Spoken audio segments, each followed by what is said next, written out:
नीचे हरि भाई ध्रुवे। नदिया के तीर माँ कहनार बेला माया के मारे बुलाई रहो तो लागो आई जाबे बाई पुलिया तरी तय आई जाबे बाई वो आई जाबे बाई पुलिया तरी तय आई जाबे बाई वो। नदिया के तीर माँ कहनार बेला माया के मारे बुलाई रास मोलाई आई जा हुदाऊ पुलिया तरी मैं आई जा हुदाऊ रे आई जा हुदाऊ पुलिया तरी मैं आई जा हुदाऊ रे।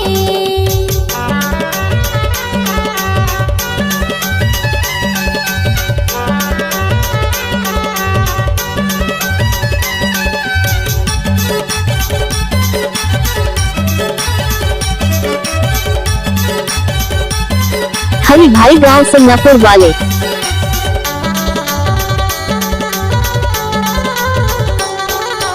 हर्रा के रुक महारिल के बासा हर्रा के रुक महारिल के बासा मोर संगे जन खेलबे माया के पासा वो आई जाबे बाई पुलिया तरी तय आई जाबे बाई वो आई जाबे बाई पुलिया तरी तय आई जाबे बाई वो।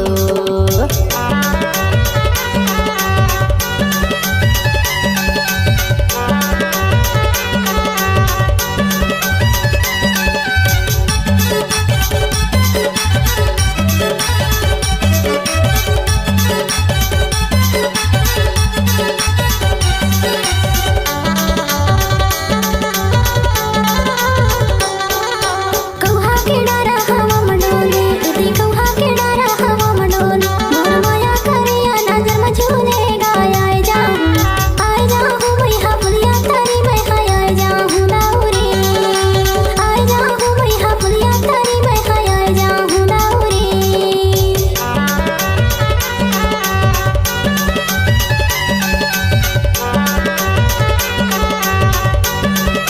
सन्नापुर जिला डिंडोरी के रहने वाला। नीचे हरि भाई ध्रुवे।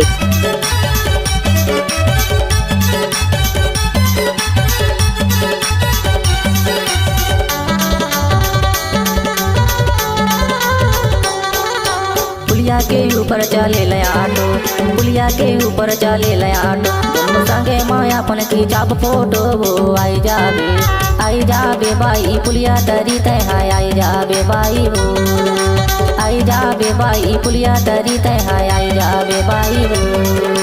नदिया के तीर माँ कहनार बेला माया के मारे बुलाई रहो तो लागो आई जाबे बाई पुलिया तरी तय आई जाबे बाई वो आई जाबे बाई पुलिया तरी तय आई जाबे बाई वो। नदिया के तीर माँ कहनार बेला माया के मारे बुलाई रास मोलाई आई जा हुदाऊ पुलिया तरी मैं आई जा हुदाऊ रे आई जा। जब तक सूरज चांद रहेगा तब तक हरि भाई गांव सिंगापुर वाले का यूट्यूब में नाम चलते ही रहेगा। पुलिया तरी तय आई जा नीचे हरि भाई ध्रुवे। आई जा हुदाऊ पुलिया तरी मैं आई जा हुदाऊ रे आई जाबे बाई पुलिया तरी तय आई जाबे बाई वो।